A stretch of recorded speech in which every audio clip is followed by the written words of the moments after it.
Okay, brothers and sisters, welcome back to another program with Hannah Stoddard from the Joseph Smith Foundation.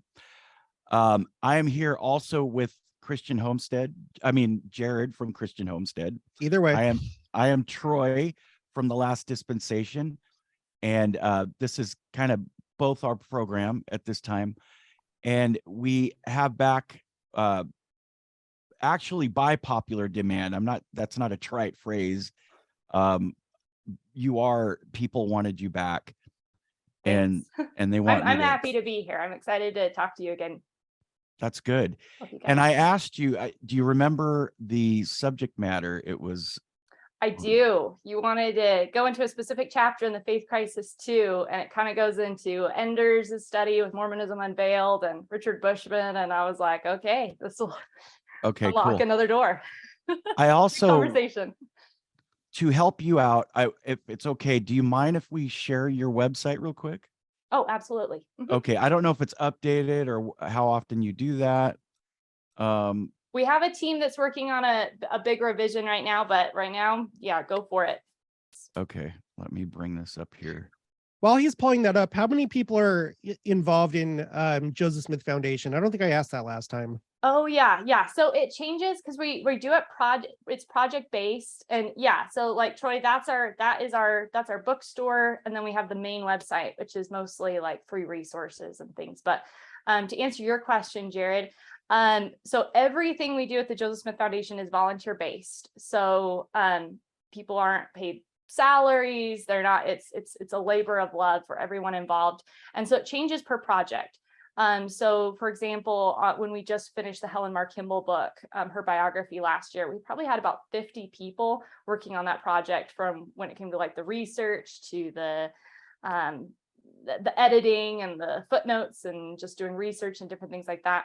And then we have like a certain number of people, I don't have the number right off the top of my head, working on Joseph Smith's teachings right now, and just at different volunteers. So it goes up and down based on the project that we're doing and who's involved. And we also work with sometimes other organizations or groups to just work on different projects. So really this cool. This is wonderful. You've got CDs, right? Yeah, so we have documentaries. DVDs, sorry. Yeah, no, you're good. And then books, and then some posters and t-shirts. All kinds of stuff here. This is great. And so you don't it's all volunteer, huh? Yes. Wow. That's amazing. Yeah. So so we'll pay people when we have to, like shipping or, publishing the books, or maybe graphic design or things like that. But as far as like the bulk of the work is, people do it because they're passionate about the restoration. They have a testimony. The gospel has changed their life, and they are like, I want to help. I just want to help other people find that joy. So it's actually really fun. I feel like I work with some of the best people in the world. I think that's the funnest part of my job. It's just the people that I get to work with. That's so cool.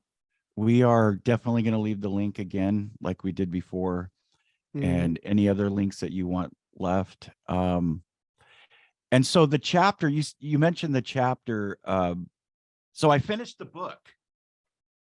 Awesome. What did you think? Look at all these little tabs and things like that. Right. I can't disagree with it. I mean, you did your homework. So did you and your brother write this? So that was actually my father. Oh, that's your father, not your brother. James and you are not the only one. Yeah, in different like podcasts or videos and stuff, he looked so young in life that he everyone either thought that we were married or he was my brother. I was like, no, actually, he's my dad, and he has 10 kids. So.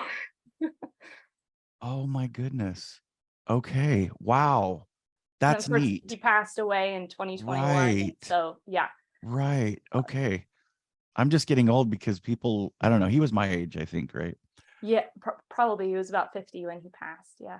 Almost. Okay. So, what I asked you if we could talk about was mainly on the Smith farm. You did a really cool video on that too. Yes. On your YouTube channel, you have one. That's Is that also on your website? Details. Yeah, so it's I think we have a free, if I'm not, if I think it's still available. We have a free download of some chapters, and then yes, a podcast. It's called Rough Stone Rolling, Debunking Rough Stone Rolling. And it is on our YouTube channel for free, and it'll have this conversation plus a lot more. But So the main chapter that I honed in on was chapter 16, because it kind of relates, would you say, yeah, to that the that Smith is farm? the that's the Fact-checking Bushman's innuendo with Right. real data, Mhm. which I found fascinating. And my wife and I went over it again last night. She goes, "Babe, you need to refresh your interviews tomorrow. Wake up." And I kept falling asleep, but it was good stuff. I didn't fall asleep because it was boring. No, I yeah, was just tired. So I want you to get into the Smith farm. yes. But I wanted to ask you, well, let me see here. You know what? I'll get into this as we go. Why is the Smith farm important Yes. in building or proving In this the whole conversation. the character of the Smith family, Right. Joseph Smith as a young man, the affidavits that were against him through Hurlbut? Right. Anyway, go ahead. Yes. Start wherever Okay. you want.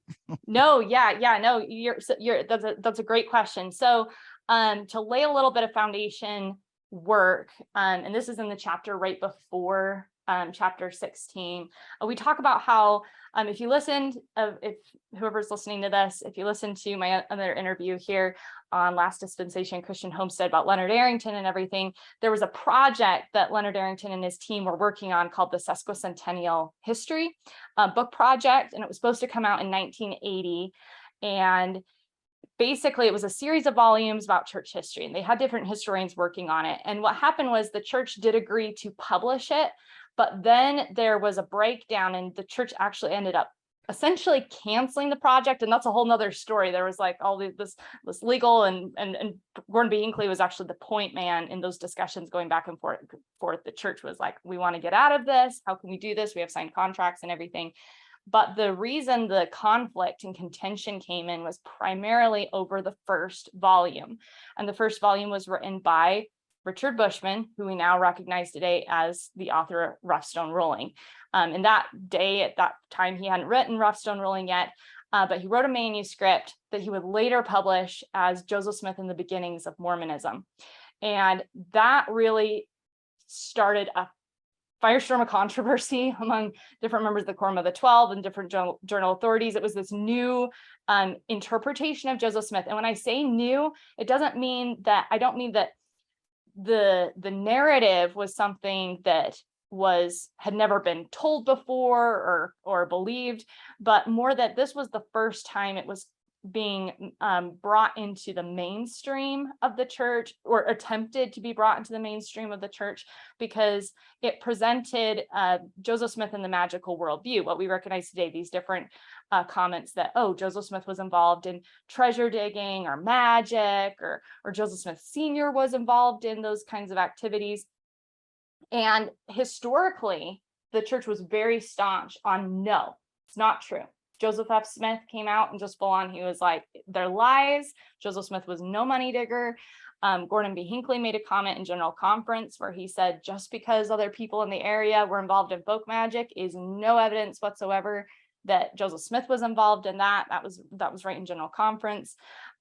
Plus you had just other statements in the past. And so Richard Bushman acknowledges this. He says all the historians and leadership, just said, those stories are coming from anti-Mormons, and we give them no credit any more than we would give credit to Judas Iscariot saying this or that about Jesus Christ, or Caiaphas, or Pilate, or Herod, or any of those characters in the New Testament. They're not creditable. We don't listen. It's not true. But Richard Bushman took the approach where he said, no, I've got to take these sources as legit. Now, what sources is he talking about? That's where we come into this whole conversation of fact checking them today. because there are sources, historical sources, that people alleging that they saw Joseph Smith involved in different kinds of activities like magic and treasure digging and things like that. So the bulk of the story, a primary source for this narrative is Mormonism Unveiled. Now, I've gotten people where they're like, that's not the only one. Yes, I know Mormonism Unveiled is not the only source that talks about Joseph Smith and treasure digging and magic, obviously. I mean, if you go read Joseph Smith's own history, he said rumor with her 1,000 tongues was constantly making up stories about his family. He said that if he was to relate just 100th part of them, he was like it would fill up volumes. So in other words, we have no idea today the extent of the crazy stories that were going on about Joseph Smith. But well, can I ask you real quick? Yeah. How do you feel about Bushman's statement where he says the first thing Bushman decided was that I could not dismiss all of Hurlbut's affidavits with a wave of a hand. Academic historians had taken them seriously. No, not that part. I'm sorry. You just answer that. Oh, the part where he says that a lot of people were grave digging. Oh, grave digging. Wow. Yeah, you didn't know that? Some early attempts at resurrection. We're digging for treasure. It was kind of like if you took your Geiger counter out or your metal detector on the beach, it was just kind of a pastime because there was lots of treasure, or there were alleged there was rumor that there was lots of treasure there. I don't know. And there definitely were people in New York or Pennsylvania or in the early colonies that were involved in those activities. I mean, if you just look at Lucy Mack Smith's own history, she talks about some of those characters. In fact, some of those characters were actually involved in the mobs that were trying to attack Joseph Smith. So the famous story where Joseph Smith goes and gets the plates and he's attacked on his way from the Hill Cumorah. And I don't know if you guys know those stories, or but it's in Lucy Mack Smith's history where he's trying to hide it and he's hiding it in the cooper shop and different things like that. The man actually leading that banditti was Willard Chase, and he was involved in those kinds of activities, and his sister was basically like the village witch, Sally Chase. And so this is real. Like, no one's saying like, oh, this is all made up. So the question is, but does that mean that the Smiths were involved? So the first thing is, one, like Warren B. Hinckley said, you can't necessarily link the two. But first, there is no evidence, and I take heat for this, and I will stand by it, and I'm willing to have the conversation with people. But I don't believe there's any credible source that Joseph Smith was involved in magic or in this treasure digging. It doesn't even show up in all of the family. Like, if you go look at the Smith family and the cousins, like I'm descended from Joseph Smith's grandfather through his cousins and his uncle. There's nothing in the language, in their history, in their journals, in their letters that even hints towards that worldview. In fact, in the early days of the church, people were excommunicated for dabbling in that kind of activity by you can learn like a lot George A. of Smith, Joseph right. Smith's cousin. Even on Fair Latter-day Saint, they have an article or a big section about how it wasn't, there would be evidences of that being part of the religion if that was, a thing back then. Sure. And people were chastised and rebuked and sanctioned for practicing those things and talking about them. It was not part of the gospel of Jesus Christ. Right. And that's a whole nother conversation we can have, because people say, well, does that really matter? And is there really a difference between magic and the priesthood? And could magic have prepared Joseph Smith? That's a whole conversation that you can have. That's fascinating to have, I think, and needed. But just to finish answering your question, I don't believe there's good, reliable sources for it. Number two, it doesn't show up in any of the family. And number three, it's kind of like saying, okay, you have Nephi coming over to the New World, right, on a ship. Guess what? There's Laman and Lemuel there, and then there's Nephi and Sam and Lehi and Sariah, right? And so, yeah, so was there pretty corrupt behavior going on in the New World with Laman and Lemuel as they apostatized and degenerated in their seat? Absolutely. Does that mean Nephi was involved? No. So just because there were other people in the area. And the other thing to keep in mind is people are like, well, in the early days, Richard Bushman says this, it was no more scandalous than gambling, like playing poker today. Okay, wait a minute. Okay, who is Joseph Smith descended from? Puritans, Pilgrims. And no one studies the Reformation today. No one really studies the Puritan heritage. But if you actually study the righteous founders of America, not the riffraff, but the righteous ones, the ones that came aboard the Mayflower, their worldview, how they thought, they were strict biblical Christians, very strict. Hello, people, the Salem witch trials, right? Which were not conducted based on correct biblical principles of witnesses and trial. And that's actually how they stopped, was one of the Puritans stepped in and said, we're not even following the Bible's rules for judging whether someone's guilty or not and things like that. But again, they were putting people to death if they believed they were involved in these kinds of activities. There were even questions about Christmas. It was illegal in some of the communities because they were like, I don't know, the origins are a little shady. So that's the background that Joseph Smith is coming from. And not only that, again, this is the whole conversation where could Joseph Smith been involved in magic, or could he have kind of dabbled in it? There are two forces in this universe. There's the power of God and there's the power of the adversary. There's the priesthood and then there's the devil's power. And Joseph Smith, from a very, very young age, knew the difference between the two. Remember, at 14, he's walking into the sacred grove. And who does he come face to face with? Well, if you believe in Joseph Smith's own account, he goes face to face with Lucifer. He knows who Lucifer is. He knows what his power feels like. He knows what it is.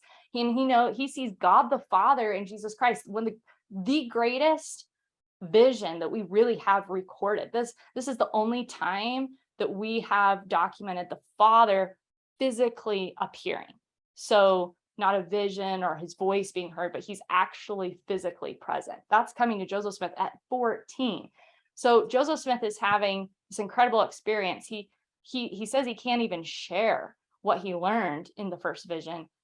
That's him at 14. So he knows the difference between these two forces. He knows more about the gospel than all three of us do put together at that young of an age. Plus, there's just not sources and history to back it up. So anyway, there's so many other reasons. Okay, so I look at, here's a good thing too. This probably crossed your mind before, and maybe you too, Jared. Look at Joseph Fielding Smith. Right. He was our 15th prophet, I believe. Was he not 15th, because President Nelson is the 17th. I'm sorry, not 15th, 10th. He was the 10th president of the church. His dad was the 5th president of the church, I believe, which is irrelevant. But so his dad was the direct actual nephew of the prophet. Joseph F. Smith was the nephew of the prophet. He was the son of Hiram. Mm-hmm. Joseph Fielding Smith was the grandson of Hiram. Mm-hmm. Now, Joseph Fielding Smith talks about his dad talking to him about all of the things handed down. I call them righteous heirlooms, right? Or verbal heirlooms, or what do you call them when you hand down something to your family? Like legacy or legacies, right? Yeah. Mm-hmm. Wouldn't that have rubbed off on him? I mean, he's only 2-3 generations away from Joseph Smith. Mm-hmm. Well, you know what Joseph F. Smith was the one that, go ahead. Sorry. I'm sorry. And all of the stories were exactly what we learned in history all the way up until the 70s. Mm-hmm. Everything that came out of the mouth of Joseph Fielding Smith correlated with historians that were prior to the 70s. Am I right or wrong? Yes, in general. I mean, there's a few discrepancies, maybe like a little, but yes, the bulk of the traditional narrative is what was the main narrative. Now, right. You bring up Joseph Fielding Smith, so I have to answer where a few people are going to be like, but. So, like Fiona Givens, for example, she says, well, Joseph F. Smith was traumatized seeing his father Hiram brought home from Carthage, that that traumatized him. He carried that, he passed that to his son. So when Joseph Fielding Smith is writing history, he's not writing it as an objective historian. He's writing it with the viewpoint of, I've got to protect my family's name. I have to whitewash my family, and I've got to scrub this clean because we've been persecuted and the Smith family's been hated, and I'm going to change. I'm going to defend. That's that perspective. So when they look at Joseph Fielding Smith, they're like, no. Okay, well, here's the facts. Let's look into Joseph Fielding Smith's history. That history is credible. Now, sure, are there things that we've learned since, like little details, maybe about the Mountain Meadows Massacre? Sure. The more documents we discover going through the Joseph Smith papers, sure. But the substance of the story, the character of Joseph Smith, the complexities, right? The bulk, the foundation, the dominant narrative, this idea that Joseph Smith was the greatest prophet to live since Jesus Christ, like that was what was passed down in presidents of the church testified. The idea that, Moroni came, he gives the records that Joseph Smith was truthful, accurate, all of this. The priesthood was restored. Brigham Young faithfully carried on Joseph Smith's legacy and successive presidents of the church, right? This dominant narrative is, I believe, substantiated by the facts and by the history. And Joseph Fielding Smith was not whitewashing history. In fact, there's a statement when he was a very young historian where he talks about, he's like, we have to be truthful. We have to be honest. We cannot hide things that may be inconvenient. That's Joseph Fielding Smith. So he takes a lot of heat, and people say, well, our church history, Joseph Smith just couldn't have really been that good. Well, what if he was? And I'm the first person to say, if he wasn't, then yes, we need to come clean. We need to be honest. Truth and facts are the only way to have a productive conversation and really come to truth and answers. But what if that traditional narrative was true? What if Joseph Smith truly was that great man of character? What if the stories we were told are accurate? There's implications to that. Yeah. When I was in high school, look, I had finished with my assignments during this one class. I had free time to be on the internet. And that's when I came across my first anti-Mormon stuff. And it really shook me. It shook me.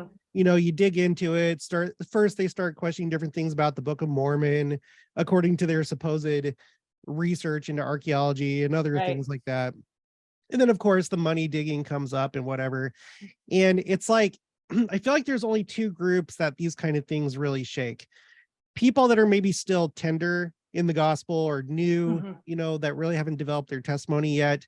Because with this whole thing with money digging or seeking for treasure, I think that the idea, the driving force, the adversary is trying to put doubt into your mind and be like, look, Joseph Smith, he was all into this kind of weird stuff. So now you can see how, he just took it further and invented the Book of Mormon. And the Book of Mormon's all about, finding gold plates. And in the Book of Mormon, it talks about slippery treasures. And that's all that Joseph Smith was thinking about.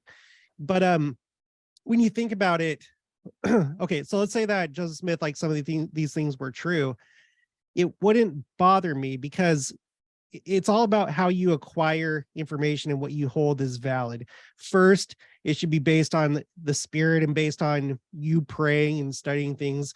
But secondly, and why I think that there's great value in Joseph Smith Foundation and other, YouTubers and other people that do research, is doing the research and getting to the absolute source of truth. And unfortunately, some people don't want to take it as far as it needs to go to arrive to the truth because it's hard. It's hard. And Joseph Smith Foundation can facilitate that by showing where you find this and why this is true or not true. But if you're it's good to have a testimony, but you have to also do your due diligence and do your own research and tie down your beliefs to solid things. And it requires effort. So anyway, so I think that people that are tender in the gospel, I think that's probably one group. Or you have probably people that are more tares in the church that, again, don't really have a testimony. They're kind of fakers anyway. And they might just be kind of on the fence anyway. And so it's these people are oh, well, let's just introduce a little bit of doubt. And anyway, that's my commentary about that. But it's just you think about like different prophets, like Alma the Younger, or you think about Paul, they did bad things before they became prophets. So if it was true that Joseph Smith was involved in whatever, it still wouldn't bother me because people change, people receive new revelation, they progress. And so it wouldn't be any different with Joseph Smith. Yes. And if I can just make a comment on that. So I agree, because like you brought up the example of Alma the Younger, the difference, I think this will be pretty clean so you can just edit, the difference between Richard Bushman and the story of Alma the Younger, and Richard Bushman's version of Joseph Smith, is Alma the Younger went through a change of heart. He had to be converted, right? I mean, read Alma 36. He sees what he's done, how it's offended God, and he goes through intense suffering, and then he has to be born of God and accept the mercy of Jesus Christ and have this experience, right? And he later tells his son, he says, I know what I know about the gospel because I have fasted and I have prayed and I have sacrificed, right? He had to work back. Now take someone like Joseph Smith. There's no evidence of a change of heart in that area. There's nothing. There's no historical record to say, okay, here was Joseph Smith when he was younger, and then he went through this mighty change of heart. I mean, here's Joseph Smith and Joseph Smith history, and he says the worst thing that he ever did his whole life up to that point, he's writing in the early 1830s, he says, was he was a little too jovial with his friends as a teenager. He says that's the worst. I mean, if any of us could say the same, I would be very, so that's Joseph Smith. That's and Richard Bushman takes it a step further. He's not saying that Joseph Smith had a bad past and then he repented. He says that actually magic prepared him for the priesthood, that it was a quote preparatory gospel. Okay, what's the preparatory gospel? It's the Aaronic priesthood. So like, what do we do with our deacons? Do we go like, you know what?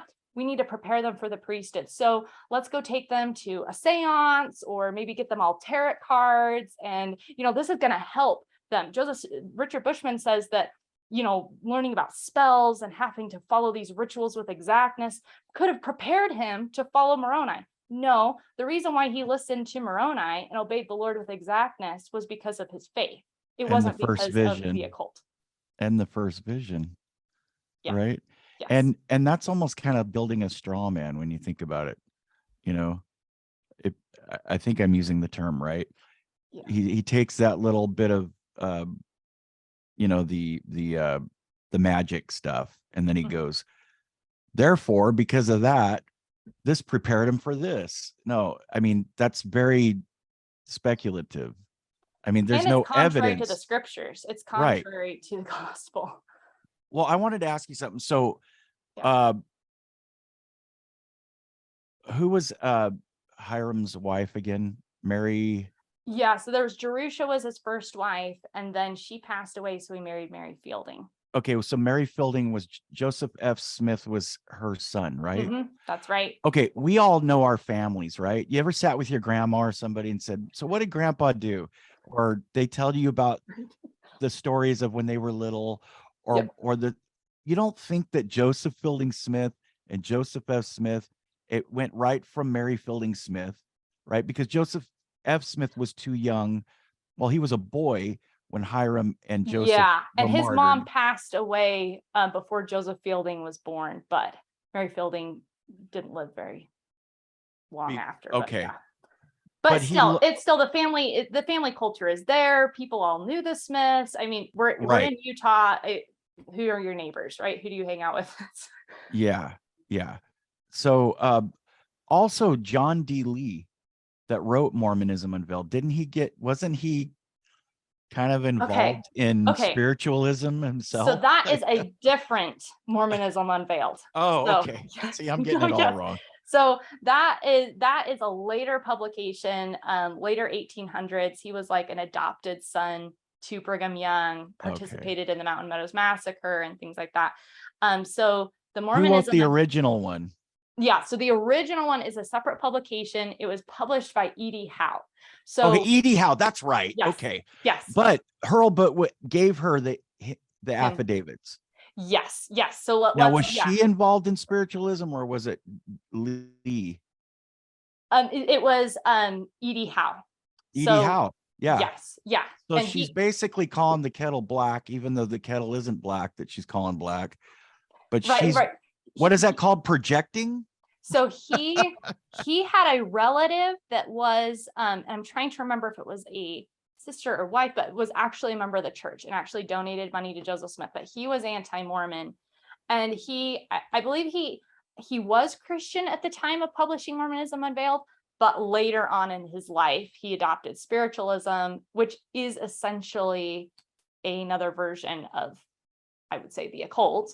It's a counterfeit version of, I mean, that's what Brigham Young and other early leaders said in several general conferences. But yeah, so you have E.D. Howe publishes Mormonism Unveiled, and this is when the Saints are in Kirtland, but he got most of the material from a man named Dr. Flastus Hurlbut, who was not a doctor, but that was just his first name. So Flastus Hurlbut had been excommunicated from 2 Christian denominations before he joined the Latter-day Saint Church. And then he was very soon after excommunicated on grounds of immorality. And he does the big sob story, pretends to be really penitent. He goes into the council and he's like, I'm so sorry, this will never happen again. And they say, okay, we'll forgive you, we'll allow you back in. And he leaves that council and says, and then is caught bragging later, you know, I deceived that. He said he deceived Joseph's God, or the spirit by which he was actuated. So he was like, they totally bought my whole story and it wasn't even real. But what he didn't know is that Joseph Smith actually didn't buy his story. So when he left the council had decided, let's give him a second chance. And Joseph Smith just got up and he said, that man is not sincere. Like, he's not being honest about what's in his heart. Wow. So he ends up getting hauled in again. Hurlbut excommunicated for good this time. And then he was just livid, angry. So he swore that he would wash his hands in Joseph Smith's blood, quote, end quote. And so he actually gets funded by a group that is antagonistic to Joseph Smith to go back east and dig up all of the dirt that he can possibly find on the Smith family and the origins of the church and everything. So he goes around, and there is a lot of different discussion, debate. Like when we say affidavits, us today in the 21st century, we think, okay, it's notarized, it's by the court. We have a pretty documented legal system. These are not affidavits in that sense. Some of it could have been hearsay. Well, we don't even have the original documents, like people's handwriting. We don't even know if they wrote their own, or if Hurlbut sat there writing while they talked to him, or if some have wondered if he actually went home at the end of the day, like talked to people, then he went home and wrote down, this person told me this and this and this. So then it's all like, oh, they said this, but who knows? Anyway. And so the research itself is a little sketchy, not to mention who he's interviewing. People like Willard Chase. That's one of the affidavits in Mormonism Unveiled. Willard Chase, the guy that was literally attacking Joseph Smith, trying to steal the plates, and his sister's the village witch, right? So that's what we've got going on with Mormonism Unveiled. And then you've got really quick with those affidavits, is there anything that makes them at all legitimate? You say that it's different from how we do it today. Today we have a notary, Like, was there anything to ensure? Because like that's like the purpose of an affidavit is, right, is to like officially put down, you know, whatever. So was there some kind of way of validating affidavits back then? There was, but not in anything with Mormonism Unveiled. All we have is literally what E.D. Howe prints. I believe it was 1834 is what I want to say. I might be wrong on the date, but pretty sure. So, and there's other stuff about like the origin of the Book of Mormon that since has been like completely disproven, that said it came from someone else other than Joseph Smith. Anyway, so he publishes these so he gathers this information. He comes back to Ohio. Before he can get it published, he's actually pulled up in court and convicted for threatening Joseph Smith's life. And this was in a court that wasn't necessarily favorable to the Mormons, but the evidence was against him. And Joseph Smith actually had to go in and sue him for trying to threaten his life. So anyway, so Hurlbut's convicted. And then it came out that his wife had an affair with one of the Baptists that he was working with. So wow, he wasn't exactly considered very reputable. by people outside the church, let alone definitely not inside. So he hands all of his research off to E.D. Howe, who himself had a chip on his shoulder against Joseph Smith and the church. The material is published, and the result is that the people are just incensed. The first presidency actually published a statement at the time, and they said the populace was just livid, which is, again, one of the things that I raise when Richard Bushman says, oh, this stuff wasn't a problem. People were just fine. Everybody was doing it. Really?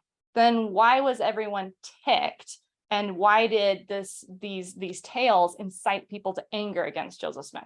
Nobody back then, or very few, were reading Mormonism Unveiled and thinking like, oh, those Smiths are a little weird, but you know what? They're just like everybody else. No, these were slanders. They were attacks. This was designed to not just discredit Joseph Smith in the Restoration, but was actually designed to stir people up, because they're being driven from Kirtland, then they're going to be driven from Missouri, driven from Nauvoo. Like this is an age of violence, really, you know. So, and then just to tie back into what you were saying, Troy, yeah, so E.D. Howe later on did embrace spiritualism and just some really weird views, basically renounced Christian faith, true Christian faith. Okay, so if I understand this right, because unlike Troy, I haven't read the book, you guys, for everyone watching. So I just want to get it straight in my head. So Richard Bushman was involved in that project, especially the first volume, you said, of what was the book series called again? Yeah, it was the Sesquicentennial History. That was the name of the project. And then later, since the church wouldn't publish his manuscript, he published it on his own. It's called Joseph Smith and the Beginnings of Mormonism. Okay. And he was basing his research partly on what we're talking about right now, these stories that you're talking about that are not really reputable, can't be verified, or, you know, you have people that are in question. And so originally in that first volume, or in the series, whatever, he was like, oh yeah, it's fine. Like he was like going along with the idea that Joseph Smith was involved in folk magic and stuff like that, which the church was not supporting. It's like, no, he was not. But that's precisely what anti-Mormons would want to be in a church published thing, is like, see, you guys admit that he was part of well, that was the anti-Mormon rhetoric for over 100 years at that point. Yeah, so if that had been published by the church, then that would have just like made things even more difficult. And then later he publishes he publishes it, and then he goes on later to write Rough Stone Rolling. Is that right? Right. Yeah, because Joseph Smith and the Beginnings of Mormonism only covers the first few years of Joseph Smith's life and work, and Rough Stone Rolling does the entire span. Oh, go ahead, Jared. I'm sorry. No, nothing. I want to get into the Smith farm. Right.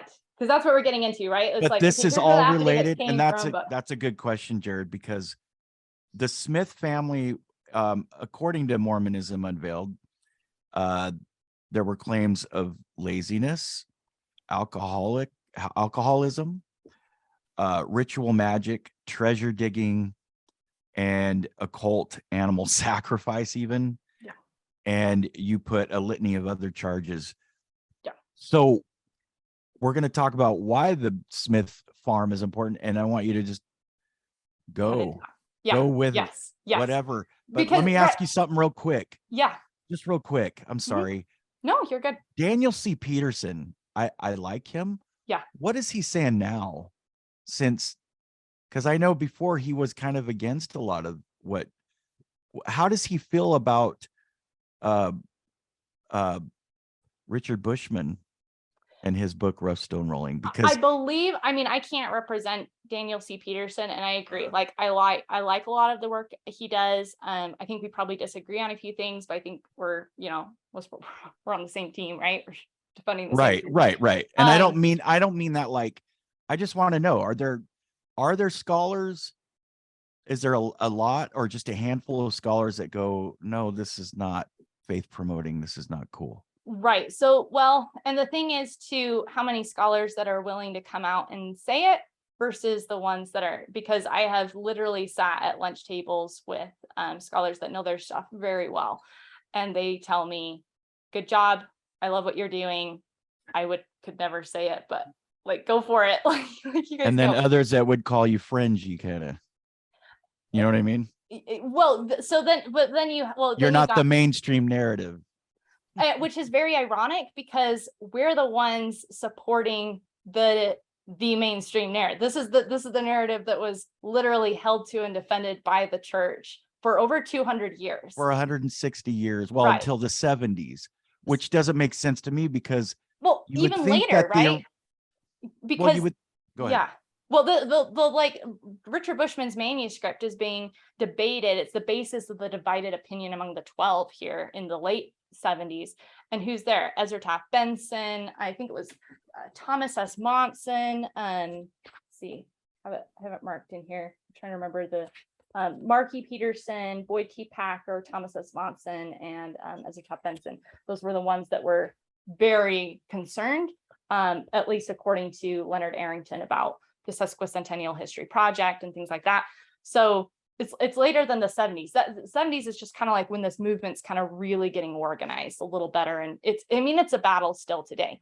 But like you said, they love to be like, oh, fringe and the F word, fundamentalist, right? Like, oh my goodness, if you dismiss the magic worldview today, like you must be some kind of like weirdo. You're ready to start your own church. And you're like, really? Because we're the ones standing where the church has always stood. We're the ones staying with the foundation, and you guys are the ones who are trying to progress us to a different culture and a different church. And that's sometimes they don't like it when I use the word progressive, but I say, well, let's look at the tenets of your ideas. So, and I don't want to label anyone per se, because someone might adopt kind of more progressive ideas. Why do they do that? Is it the way they were trained? I mean, in the whole academic circle, there's a lot of pressure. You can't get published. You can't get peer reviewed if you don't conform your narrative to support the more secular and progressive and liberal atmosphere in America. So I completely understand why I think there actually might be more people who want to stand by Joseph Smith's character, but are in this battle of like, what do I do? And how do I do this? And frankly, I think members need to be more vocal and supportive of those who are brave to stand up and things like that, that there needs to be more support, because I know there are many authors and scholars who just feel like, yeah, I'll just be crucified. But anyways, that's a whole nother conversation. Yeah. So I don't want to just be fair. It's hard. It's that there are people who are intentionally trying to push forward an agenda for sure. And then there are people caught in the crossfire. Yeah. And you can't blame, those people that their livelihoods are at stake, their Yes. career, whatever. I understand that. I understand. And so, yeah, that's why exactly like what we're doing right here on YouTube. And a lot of people like curse YouTube or like other platforms. And sometimes they do bad things. They can shut down speech, but sometimes like this, they allow this type of speech to happen. Right. And so that's why I'm always encouraging people, my viewers, if you have something to bring to the table, then do it. Yeah. Because the church can't do everything, not even the scholarship and people at BYU or whatever can do everything. Like it's a big group effort, and there's a necessity for things like Joseph Smith Foundation, Christian Homestead, last dispensation, and so on and so forth. Yes. Like you can't let them shut down truth that we know is true. Yes. And I think that's really important. And just people need to feel empowered that the average person actually carries a lot more influence and power than they realize. It's the same in politics. It's the same with the church, and not meaning like changing the church, but within the church, like share your testimony. You don't realize the good that you can do. There's vocal people out there that want to change our doctrine and change our culture, but there's a lot of members that aren't comfortable with the idea that Joseph Smith was a bum on a log. Yeah. Well, and it's funny because I don't know if you saw it or not, Hannah. I don't know if you saw it either, Troy, but recently I had the opportunity to interview the former president of the Council of the 12 Apostles of the Community of Christ. and we had a long discussion. And I did not have a very good feel for the Community of Christ. Like, I knew that they had like kind of strayed from their original ideals, but like when I spoke to her, I was kind of taken aback by how bad it was. And it's because of exactly what we're talking about. They Yes. didn't, I mean, they don't have a true prophet, right? From our point of view, they don't have a true prophet. Yep. So like the number one thing, it's good to have the scriptures, but we need to follow the prophet and the general authorities, and then do our research and, you know, just do what we need to do. But if you're like them, you just get carried by the wind of, you know, the politics of the day, the philosophies of the day, and these people that want to see the church go away. I'm sure that the Community of Christ probably had attacks from outside forces that didn't want them to be, because like even though they had gone astray from our church, they probably still had a lot of good things, but like now Yes. they're basically like completely secular for the most part. Like she didn't even really convince me that there was even a need for Jesus Christ or a prophet or the temples that they have, the Kirtland temple and the Spiral temple. So it's like that's what we are in danger of if we don't act and fight back against those ever-present forces that just want to dilute our history and gospel and you know, principles in the gospel and all that stuff. Yes, you absolutely hit the nail on the head. In fact, we talk about that in chapter 13 of the Faith Crisis 2 book. We actually go into the Community of Christ and how it shifted from its foundation, right? We kind of, both of us start at the same place, and okay, they've ended up over here, and that's the same direction. This again, I mean, that's the definition of progressivism, right? Is saying, hey, we're gonna evolve, we're gonna, and yes, okay, yes, we do There believe is good in progressive. continuing Yeah, revelation. We right. do believe it's not like a Bible, we have a Bible, that's all we need. No, but this is the difference. The progressive viewpoint says the foundation is flawed, so we need to change the foundation to gain more light and knowledge. Traditionalism instead says, no, the foundation is solid. Joseph Smith said, there is no error in the revelations that I have taught. That's a strong statement for him to make. But I can bear testimony that is true. The foundation is solid. And what we do is we continue to build on that foundation because it won't move. It is a rock. And so that's the difference between our two viewpoints. Yes, I believe that continuing revelation is critical. It's important. God, there's so many things we don't know. We think we know so much today. We don't know anything. I mean, we don't have the sealed portion of the Book of Mormon, records of the lost tribes. There's so much we don't have. So there's so much more that we need to gain, but that doesn't mean we throw Joseph Smith out so we can gain more. It means we need to build on what we have to gain more. Hopefully that makes sense. And along with that, I just want to add, along with like the difference between the two, like preserving the foundation and not, the other part is the progressive movement or the way that they think. It's like they think that they, like we the people, have to direct the church, like it's for us to direct the church or to take it in a new direction, and that's not true. With the It's poll the of Lord, opinion, right? Instead it's of following a prophet. yeah, it's which the is really Lord's coming church. from the It comes- outside the church, right? It's not really Yeah. the people, it's really picking up the attitudes from outside and then bringing it in. Yeah. But yes, I'm agreeing with what Yeah. you're saying. And that's why you see these, why you see protests at like church places, like church headquarters. That's not the way that this church works. The Lord speaks to the prophet, he speaks to the apostles, and it comes down. And that's how things change. And like, yeah, they do counsel with different people. They look at, they talk to all sorts of experts, I'm sure. They're not dumb, and they see what the situation is in the world, in the church, and they consider things and come up with their own solutions. But ultimately, when something is enacted, some move in the church, they at the very least pray about it, come to a consensus. They go through the power of councils. That's a video that Troy pointed out. There's a church video called The Power of Councils, where they talk, and then once it's all unanimous and they feel good about it, they prayed about it, that's when they actually move forward with something. But it's not because you have like a grassroots movement that needs to correct history and we need to like do these different things to go a certain direction. That's not how the church works. Awesome. let's get into the I'm sorry, Smith Troy. farm. We are No, getting don't into- be sorry. This is all good stuff. You guys are like, everything you're saying is just like, yep, that's exactly right. But yes, to the Enders research. Well, and I just want to say too that I like some of the things, I like a lot of the things that Richard Bushman says in his book, but a lot of things I'm like, no, that's not it, like his sources, Yeah.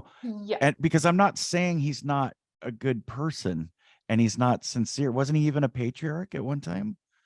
I think Yeah. he was a patriarch, and even a bishop and a stake president, I believe. And it's with a lot of the, even I heard good things about Leonard Arrington, but we're not destroying their character, Yeah, right? the issue is we need to get to truth, right? And we need Right. to figure out what, because it impacts every single one of us in bearing off the kingdom and trying to build Zion, which is why Right. we're all here. So page 226, lazy or industrious. I know you don't have the book in front of you, but you basically talk about these things in, I don't know why I'm doing this because you can't see it. That was redundant.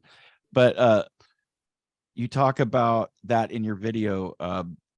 Talk about the Smith farm Yes. Yes. and all the stats you had. And Yes. Can And you like do I said, that? there is that podcast that's on. And so that will have all of the data and it's right there on the screen with slides and things like that. So I want to direct people over to that to get really the full gist.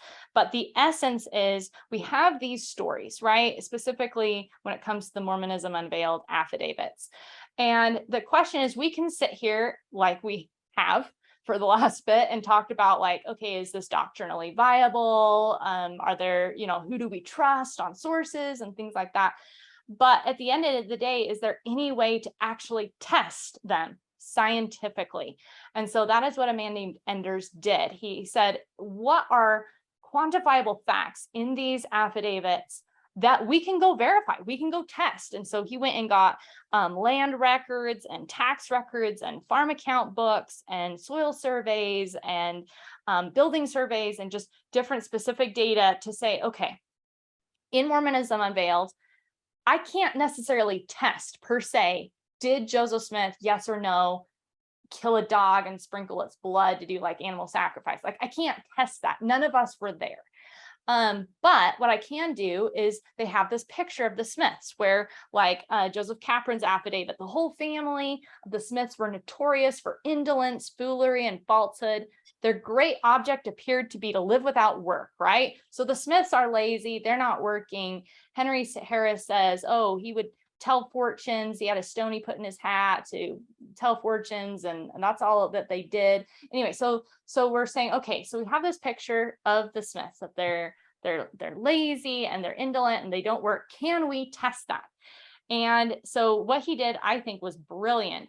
But he went and he took the Smith family farm and he went back through, again, the tax records and the documentation that we have to see what its value was. And then he compared it to all of the other farms in the area, including the farms of the people who were attacking Joseph Smith. So just some specific data to throw a few out there, and I don't have all of it right here in front of me, but he compared the Smith farm with 175 farms in the area. 71 were valued higher per acre, 14 were valued equally per acre, and then 90 had a market value below that of the Smith farm. So 51.43% of the farms in the area were of lower quality and value than the Smiths.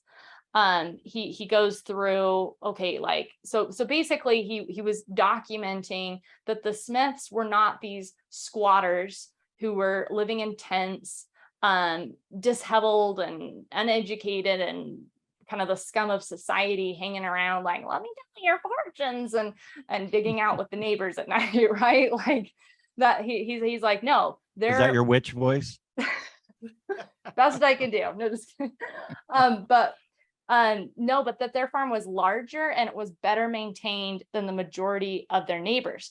Whereas, interestingly enough, their critics primarily owned smaller farms that were of lower value. Now, we're not saying if someone has a lower farm and it's not as valuable or nice, that they're a liar. We're not saying that. What we're saying is, that's kind of interesting, because here we have the Staffords and the Chases and the Caprins, and they're all like, those Smiths are like, they were lazy, and they kind of put themselves up on a pedestal, and it's like, oh, the Smiths were low. And you're like, oh, all of these neighbors that are saying, oh, the Smiths were these low members of society and everything. Interestingly enough, they may have had a reason. And the reason why we can suggest that is William Smith himself said, this is just a really good quote. So I want to read it, because this is William Smith. This is Joseph Smith's brother. He lived through this, right? And he said, he was asked the question. And he said, well, he was disaffected from the church. Yeah. He left. Mhm. So he has no motives he could just say a lot of junk if he wanted to about. Right. Right. Right. I mean, it is his family. So people are like, well, he still would have wanted to defend his family, but Joseph Smith wasn't necessarily the most popular guy in the nation too. So, Right.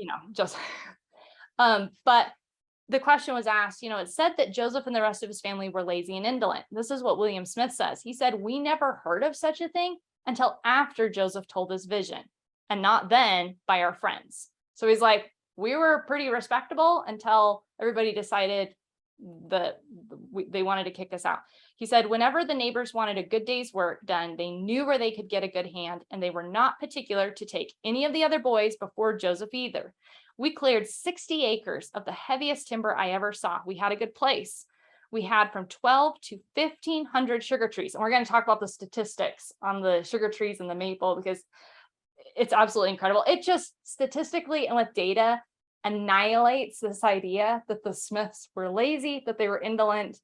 Anyway. Can I ask something really quick about Yeah. the value of the farm? Are we talking about like the property value, or are we talking about its like production and how much they're paying in taxes, or what exactly are we looking at? Is the idea, if they're lazy, how are they able to afford this big of a farm and maintain it? Is that what the idea is? Yeah. Yes. Let me see if I have the one. So the assessment roll originally, when the Smiths bought the farm, it was undeveloped. It was only worth $700.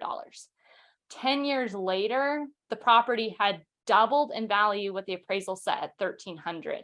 And I have the appraisal broken down. Like they had cleared 600 acres that were heavily forested. And we're talking about trees that are 4 to 6 feet in diameter.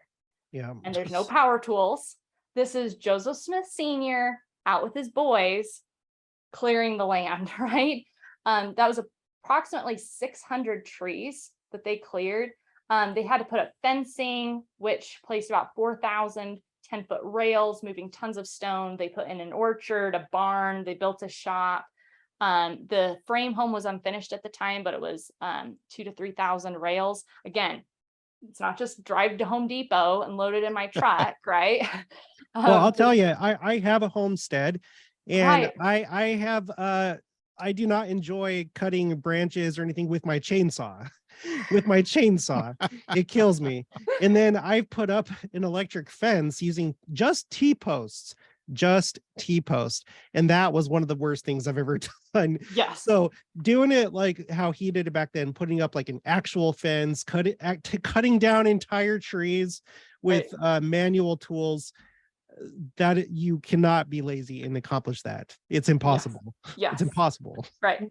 I have a homestead myself, and I'm just grateful I live in the 21st century. I mean, some things you're like, oh, live in the 1800s, but I like the technology. So yes, I'm with you. So, well, and in addition to all of this, well, let me just finish William Smith's quote really quick, just so that we can just finish that. But he said, William Smith said that he felt personally that they worked really hard to clear their place and the neighbors were jealous. Which, if you read the Book of Mormon or you read scripture, this is a pattern, right? You got the Nephites, they're prospering, and then you've got the Lamanites that are the unconverted Lamanites, at least, and they're like, we could go in here, and there's competition going on, right? William says, we never knew we were bad folks until Joseph told his vision. We were considered respectable, but at once people began to circulate falsehoods and stories in a wonderful way. And Joseph Smith himself said, it's actually a principle. He said that there are thousands of men that are honorable in the church, but he said that being honorable will call down envy That's the what I world. was just thinking. Isn't this prophecy? Mhm. His Yes. name would be known for good and evil, Yes. right? Not just for good, Right. but equally and even more so for Right. evil. It's actually a principle. All good and honorable people have been persecuted in history. It's the nature of this life. So the Catholic Church has a term for this. The sign of contradiction is what they call it. It's a sign where, okay, anytime there's something good, there is going to be an adversarial attack against it. You see this with the life of Jesus Christ. Jesus Christ was perfect, and people hated him to the point that they killed him, right? Who was more loving? Who was more virtuous? Who was more courageous? Who was more compassionate and understanding than Jesus Christ was? No one. And yet people hated him. Why'd they hate him so bad they had to kill him? Members of the church, in his day. That's who it was. It wasn't like, oh, these savages. No, civilized people, right? So, Right. and this is one of the things that I think is important when we're looking at progressive and traditionalist history is you can't understand Joseph Smith unless you understand prophecy and unless you understand his life, right? So to some degree, none of us are going to fully understand Joseph Smith unless we've lived like him, which is not us. It's like Jesus Christ. We can only comprehend him so far as we can possibly do. I think that's what Joseph Smith said. He said, no man knows my history. He said, I can't tell it. I can't. And so it's like trying to explain to someone who's deaf and never has been able to hear the difference between Beethoven's Ninth Symphony and Handel's Messiah. It's impossible. Or to tell someone who's never tasted salt before, oh, describe it to them, right? So that's Who even said that? Sorry, who even said yeah. that if you're not being persecuted, you're not being hated yet, you're not doing something right yet. Right. You're not completely living the gospel yet. It's kind of in the New Testament, I'm and the Book of paraphrasing. Mormon. And Yeah. I'm right. paraphrasing. I'm Yeah. laughing because was that your son? That was hilarious. I'm sorry.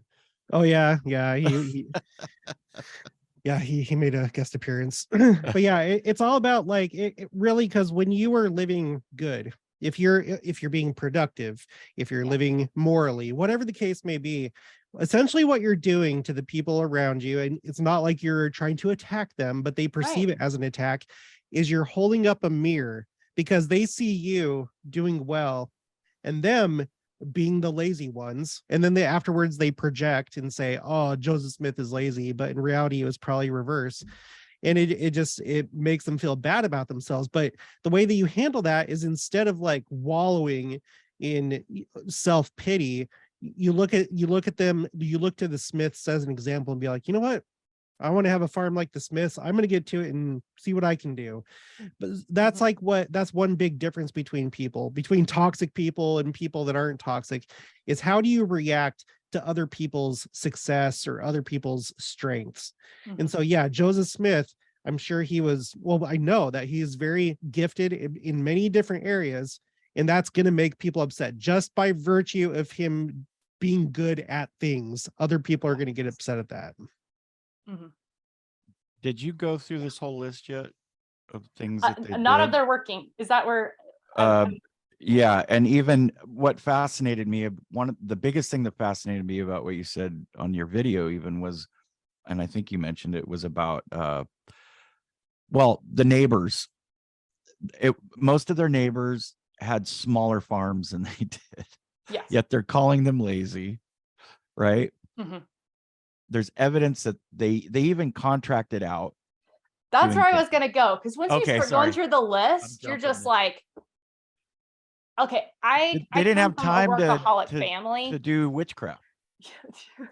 Well, I mean, you can always make time for what you want to do, right? So right. I don't know, like I've heard some people like say like, yeah, you can't make the argument. I'm like, sure.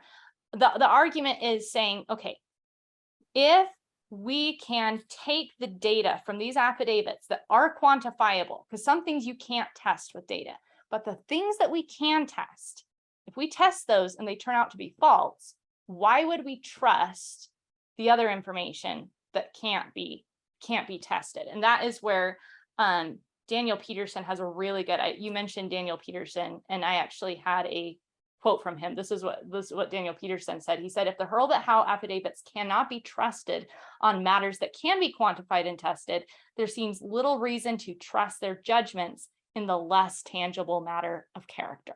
So it's just trying to say, okay, before we just walk in here and we're like, oh my goodness, like there's eyewitnesses here, you know, that are telling us. It's like, okay, hold on. There is such a thing as people lying. Welcome to the world. We all know them, I'm sure, in our lives, yep. Right? And so the key is, and this is one thing I want to address. Some people give me a really hard time when I talk about, okay, let's be careful when we look at sources, because they're like, well, you just don't like any source that's like, you know, if someone doesn't believe in Joseph Smith, you just throw them out. And I'm like, really? Actually, no. There's a lot of sources from people that didn't believe Joseph Smith was a prophet that totally good with. I'm talking about, number one, let's actually look at what can be tested. Is it consistent? Do they even tell the same story over time? I mean, there's so many ways of testing someone. And again, it's a hard thing in our secular climate. It's hard for people to, this was one of actually the debates that were happening between the Quorum of the 12 and the progressive historians, this idea of saying, like, is there a battle between light and darkness? And the more progressive viewpoint does struggle with that viewpoint. It's like, no, it's kind of like we're all neutral. And instead of realizing, like, no, there is someone named Jesus Christ, and there's someone who hates Jesus Christ. His name is Lucifer. And they have been at war, in an eternal conflict, since before the foundations of this earth were laid. And every person is taking part in that conflict to some degree or another, you know, whether you're on the fence or on one side or the other. And an understanding that that's going on helps you make better judgment. So yes, there's a difference. If you have someone like Judas Iscariot who betrays Jesus Christ, when he's right there, he's a member of the Quorum of the 12. What does that do doctrinally? What happens when the light in you is turned to darkness? What does Jesus Christ say? He says, how great is that darkness? So again, if you're trying to understand Joseph Smith and interpret church history without an understanding of the gospel, without an understanding of how the spiritual realm works, without an understanding of revelation and prophecy and what that really is, you're not going to get Joseph Smith 100%. And that's fine. That's okay. You're going to be confused. You're going to be lost. You're going to be like, what's going on in his head? And maybe he's drawing it from this source or this source. But if you understand how prophecy really works, to the degree that you can, because I'm not going to say I am anywhere close to being able to understand or completely relate to Joseph Smith, but even just the basics of the gospel that I know, you understand, wait a minute, there's a lot more going on here that you can't understand if you just take God out of the picture. Well, isn't that why our prophet is telling us to receive, learn to feel and recognize the Spirit? Learn to feel and recognize promptings. Yes. Learn to feel and recognize personal revelation. Understand. And if we understand it, then we empathize. Okay, a stronger word. Then we comprehend what the prophet was doing when he was writing the book of commandments, or writing those things, which became the Doctrine and Covenants, writing Revelations, when he said there's no error in the revelations, and what he meant, because we receive light comprehends light. Yes. Right? Yes. And I just want to ask you something. You talked about sources. We're all, me, you, and Jared, I'll just say this to our audience. We said a little prayer before we started, and we are of one mind right now. I feel it. I feel the Spirit as we're talking about the prophet Joseph Smith. We are Holy Ghosters, brothers and sisters. There are 3 Holy Ghosters sitting right here. I love that. I call myself a Holy Ghoster now, ever since I read your book. But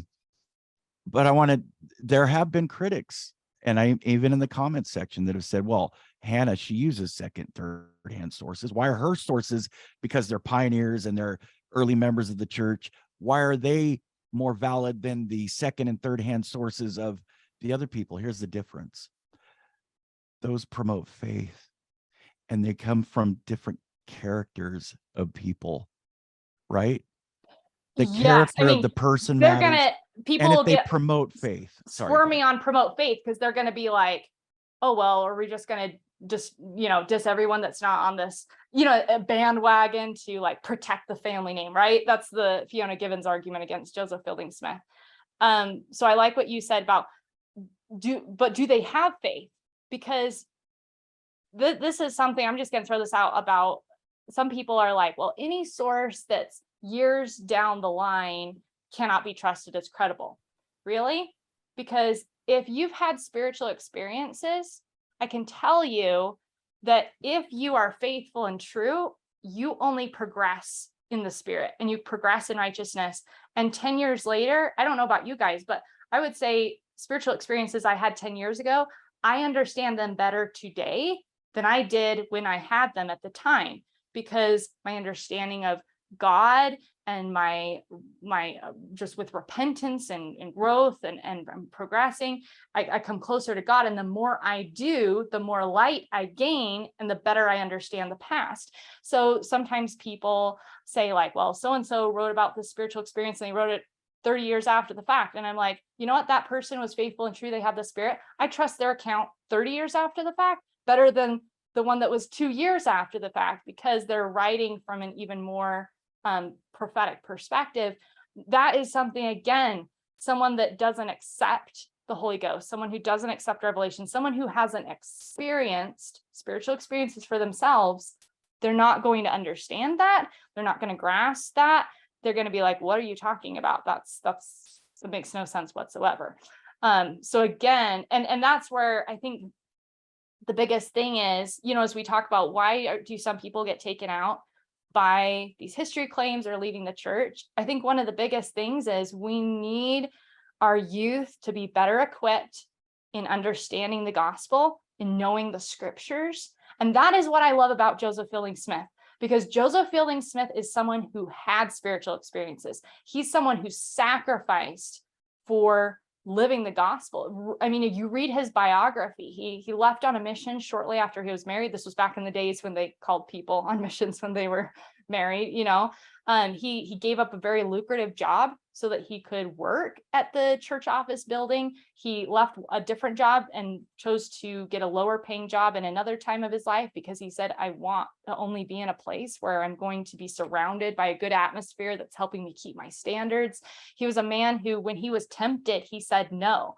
So he was someone that when he sat down and started studying Joseph Smith, he's like, I get this guy. I've had angels. I've had spiritual experiences. I've had dreams. I know what he's talking about, versus someone sitting down who says, like, I'm just going to say, someone like Richard Bushman, who says in his interview with John Dehlin, he's like, I'm not someone who has simple faith.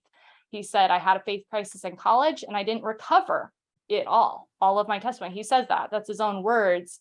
So again, like, yes, I'm not going to impute his motives. I'm not going to throw him under the bus, but I'm going to say that if I have to, who would I trust more in terms of spiritual discernment to be able to grasp who Joseph Smith was? Joseph Fielding Smith is going to have a greater depth of understanding. And again, this whole conversation we're having here is something a secular scholar is going to be like, okay, these people have lost it. This is not academic in any way. This is not real history. But at the end of the day, do we care about being popular with the world? Or do we care about getting to what real truth is? And I think that's what it really comes down. I believe it's part of epistemology, though, in a sense. There are things that, and not just members of the church, it's called intuition. It's called spiritual knowledge. Some things we learn in the gospel of Jesus Christ. There are some things that are just discerned spiritually. And I think we've gotten away from that. Have we not? Well, because sorry, I don't mean to interrupt you. No, go ahead.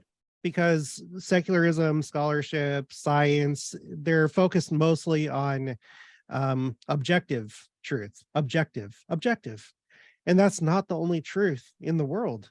And even that is not objective, right? I mean, there's a good quote we have in our book from a total secularist, and he's like, let's be honest, okay? No one is purely objective. But yes, go ahead, Jared. Sorry.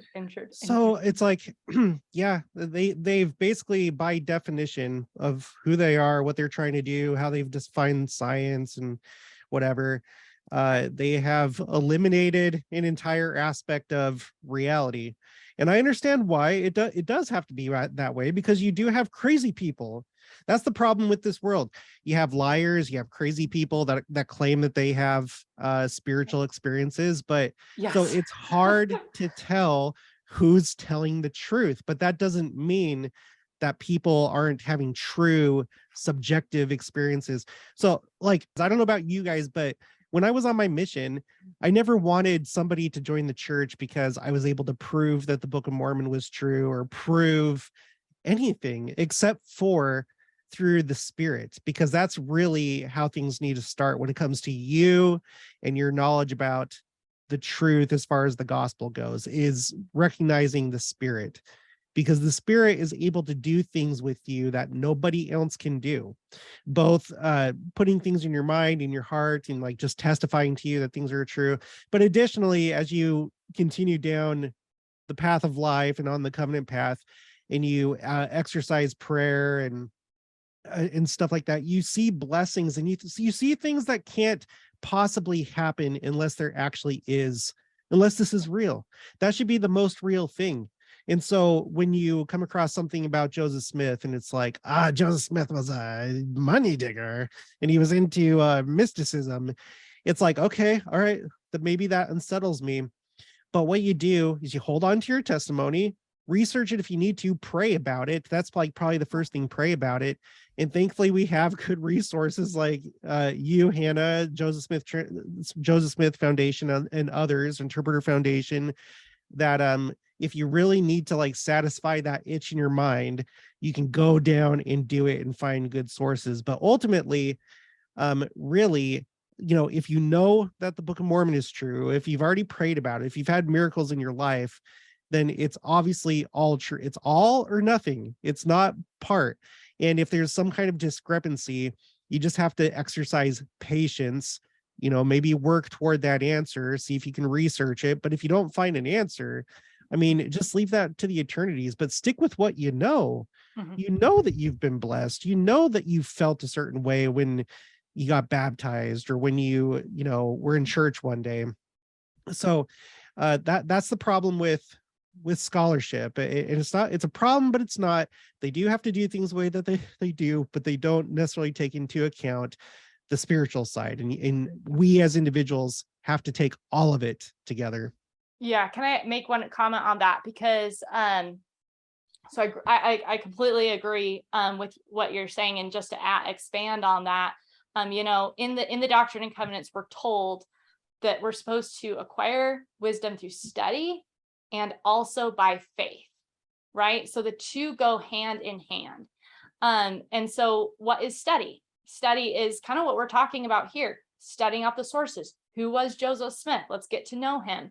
But then also faith. And what is faith? Well, according to the lectures on faith, which I absolutely love, faith is believing that God exists, having a correct idea of his character and attributes, which I think is fundamental, not just like, oh, this is who God is. Do you have a correct idea of who God is?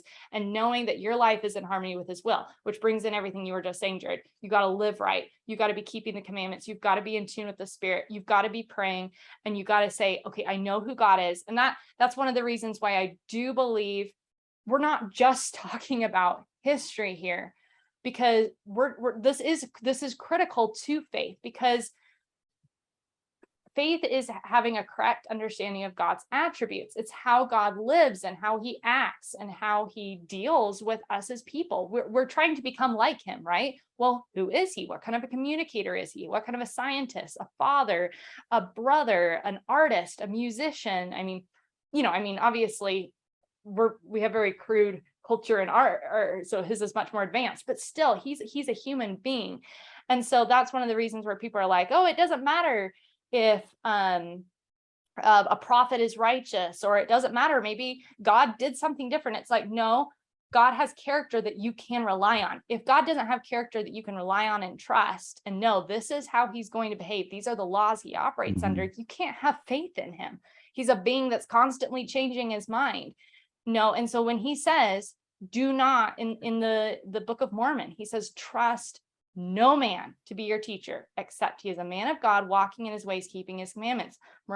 Mormon says, a bitter fountain cannot bring forth pure water. These are laws from God. He says, if you get pure water, it's coming from a pure source. In other words, if that Book of Mormon is pure, according to God's laws, that are the laws that govern the universe, the source had to have been pure as well.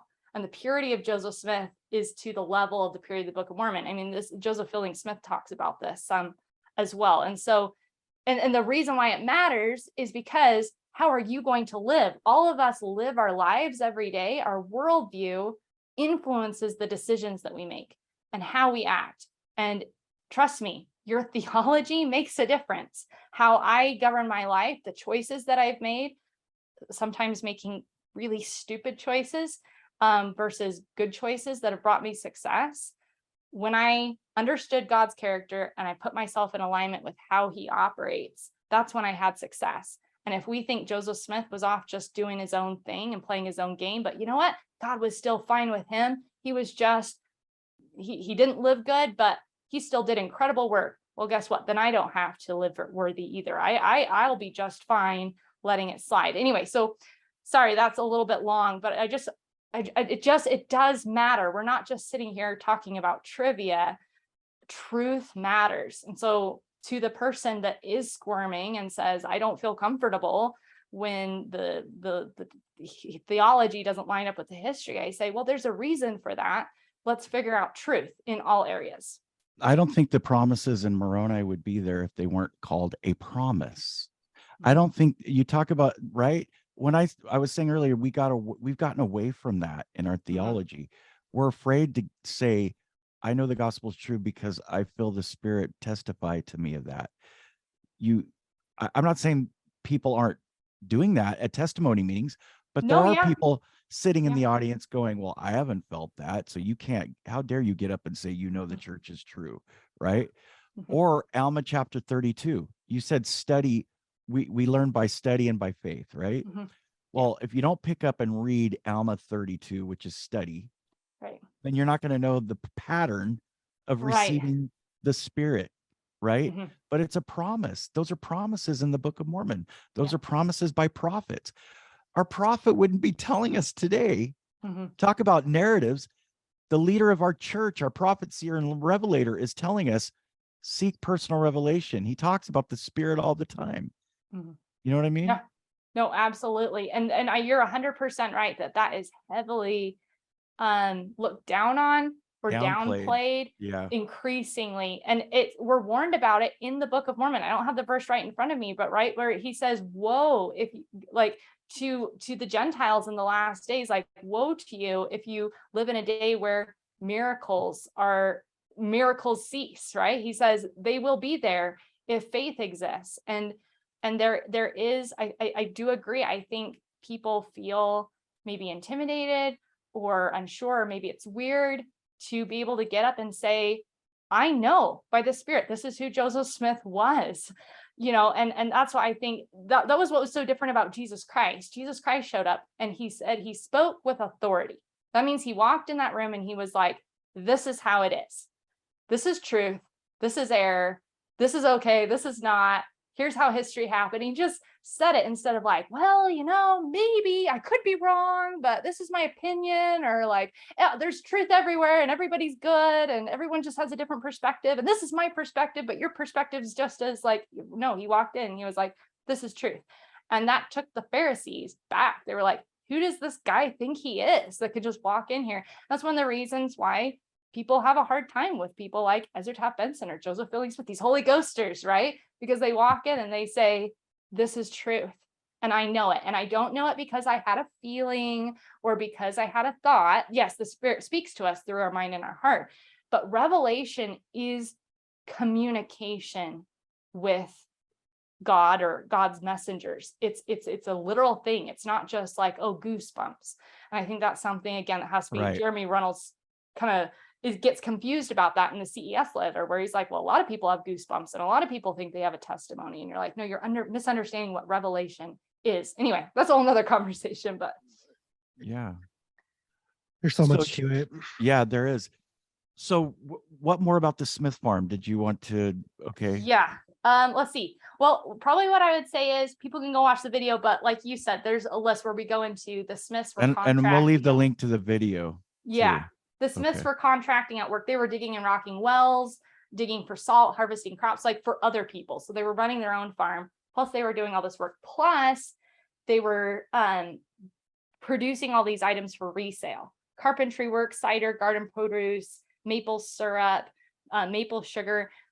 Lucy Mack Smith records that in 1 year, they made 1,000 pounds per year.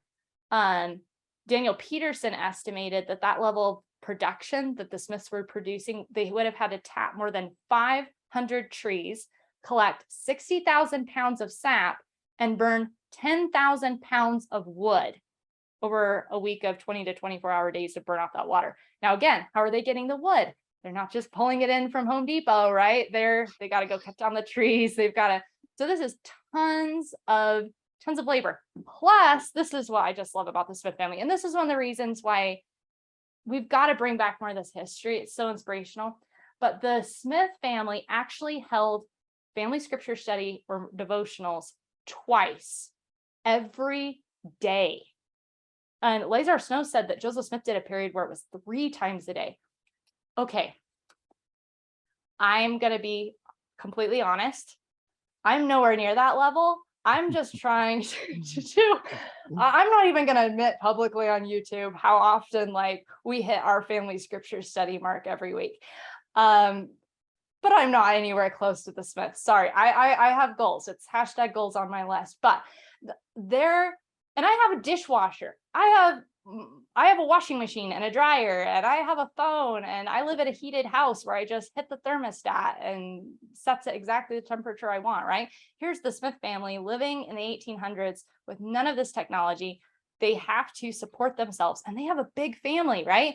When are those babies being born? How is it fun? It's not really fun being pregnant and going through all of that on the frontier. Like, let's be honest about what this is like, right? And still, they made that scripture study that kind of a priority. That's who this family was. This picture we have in our minds of, well, maybe they were, and maybe Lucy Mack Smith was kind of just arrogant and prideful. It's like, go learn about this family. You will be blown away. There's no other family today quite like them. Can I read a passage real quick? Absolutely.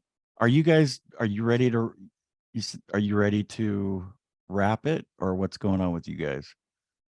Just whatever. What about you, Hannah? I'm good with whatever. Okay. This is Lucy Mack Smith. She says, by the time Lucy, oh no, I'm sorry. This is Lucy Mack Smith's statement. Where did I lost it. Hold on. Who am I quoting? William Hamblin has likewise concluded that Lucy Mack Smith's statement was clearly a denial, not an admission. Oh, you're probably, I know what you're reading, and that is actually on our website, LDS Answers, that quote that Richard Bushman says is Lucy Mack Smith admitting to their involvement in magic. And if you actually look at the original quote in context, she's actually saying the opposite. That's on our website for free too. Right. She basically says that they were not, where is it right here? Lucy explicitly denies that they were involved in such things, magic. She also denies that the Smiths were lazy. So I'm going to take her word for it. The mother, the matriarch of the family, right? That knew her children, support her. right? And she even said that, Joseph got that title, or they called him a gold digger because he was working for a silver miner. Yes. Right? And okay, let's remember that story. Joseph Smith clarified it himself. He's like, I was hired as a common laborer, and I was assigned to go and work on the silver mine until he could finally convince the guy, this is stupid. Let's get to a different job. He finally convinced the guy, and he's like, that is where all those stories about a treasure digger came from.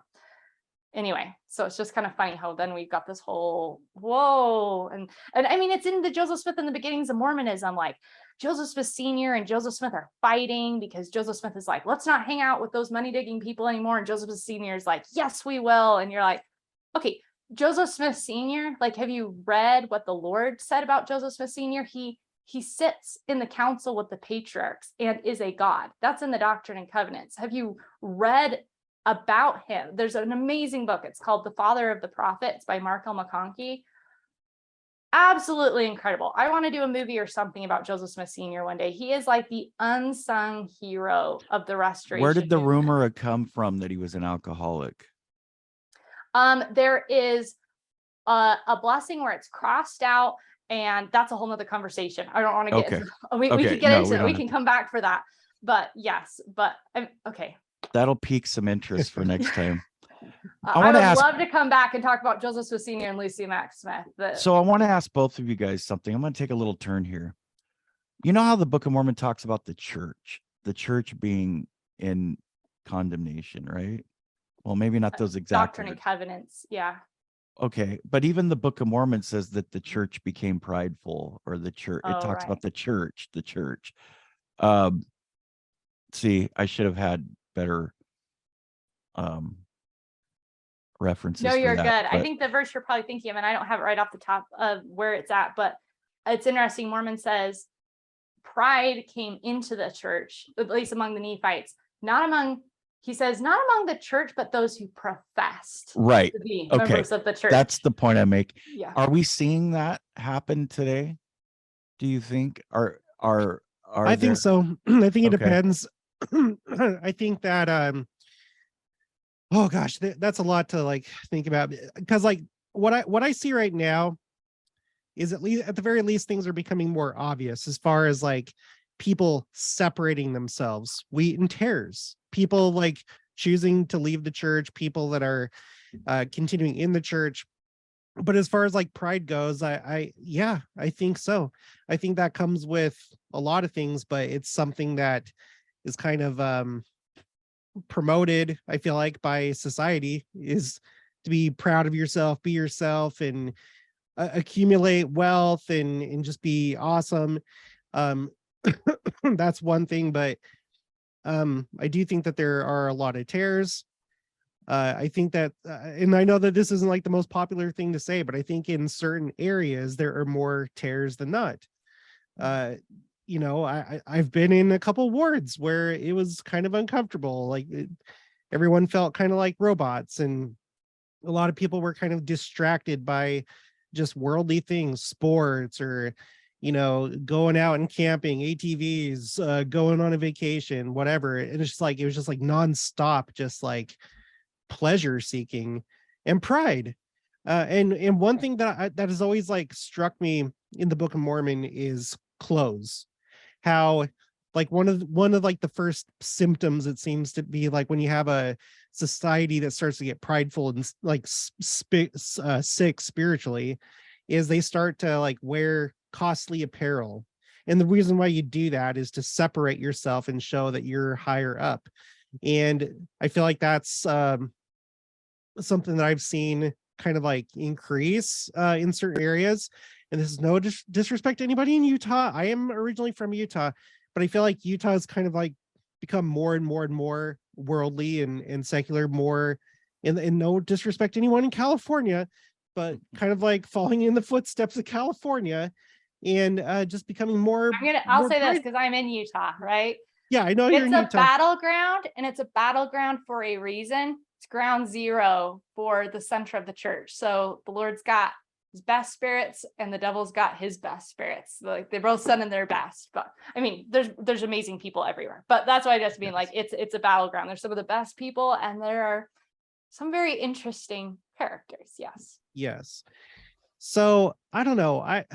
I feel as far as like pride in the church, I kind of think so. Among the tares, they're becoming more tarry, more.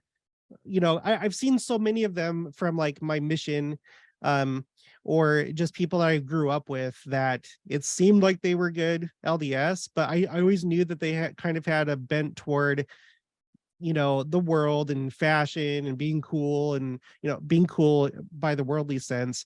And they got to a point where they couldn't stay in the church. They separated themselves. And anyway, sorry, I feel like I'm just rambling, but I would say yes.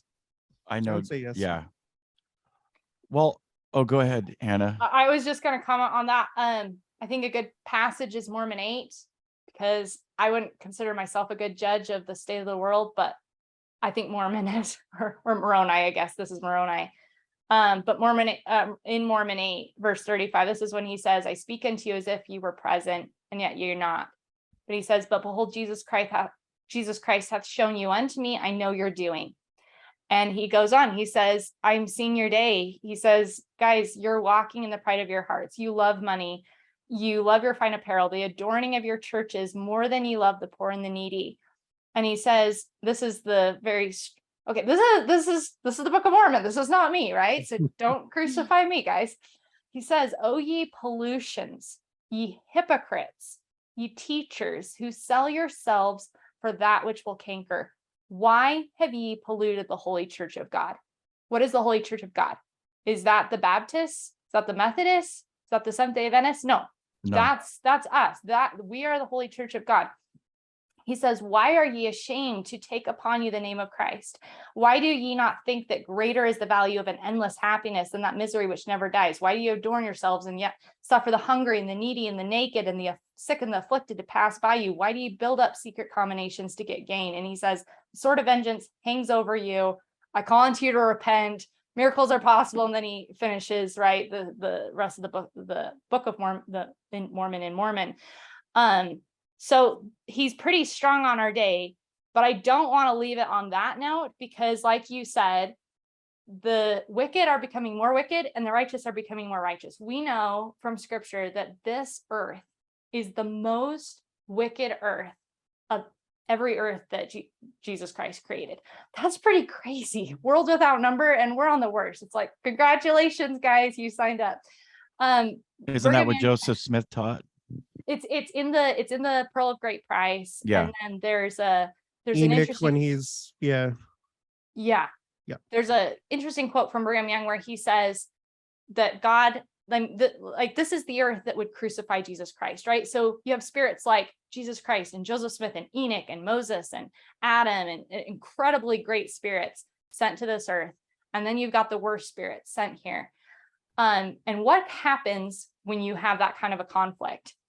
It sharpens, right? And the righteous become more righteous and the wicked become more wicked. And Brigham Young taught that was so that this earth could condescend down to the lowest so that it can be raised to the highest. The first shall be last and the last shall be first. Anyways. It's funny you say that because, yeah, there's a wedge, right? The righteous are becoming more righteous. The wicked are becoming more wicked. Some of the most righteous spirits are being sent to this earth right now. Some of the most wicked spirits. Yes. So there's a wedge create. It's funny because if you go back 80 years ago, or even sooner, Bruce R. McConkie was writing things about it was a battle with the Mormons and other Christians. Now we're like, we love you, Christians. We're all friends. Yes. Oh my gosh, there's wickedness out there. We need to huddle together, right? Yes. And build on some common ground. Yeah. And you know, yeah, sorry, go ahead. No, I was just going to say, but even the history, 70 years or 160 years, sorry, to this, I always say 160 years since the restoration till the 70s. Yeah. It's been 203 years since 1820, 1830, sorry. Yeah. But, right? Did I say that right? Or from 1820? Keep going. I'm not doing the mental math in my head. But anyway, my point is that wouldn't we believe that other history that was around for 160 years, that those people were closer to the people that lived during that time? Well, let me give you this. Do you understand what I'm saying? Yes, I do. When would you guess the highest? Look at the fruits, right? That's what Jesus Christ says. You'll know them by their fruits. So what are the fruits of us changing our history versus the fruits of the dominant narrative? Well, the highest growth of the church when we were at our peak, 1988. What was going on in 1988? Pushing the Book of Mormon, pushing, this is where, you know, some of President Benson's greatest talks come from. The videos at the time, the seminary, the focus was get to the scriptures. Joseph Smith was a great man. We're going to be proud of the restoration. I was just rewatching Ensign to the Nations. I don't know if you guys have seen that. It's an older church film. It's absolutely incredible. But President Hinckley has a testimony at the beginning of it that was so amazing. I was like, I'm going to clip this out and share it on social media, because I was just, I listened to it twice. I was so moved to tears. But it was that sense of, we are proud of where we came from, because we don't need to be ashamed.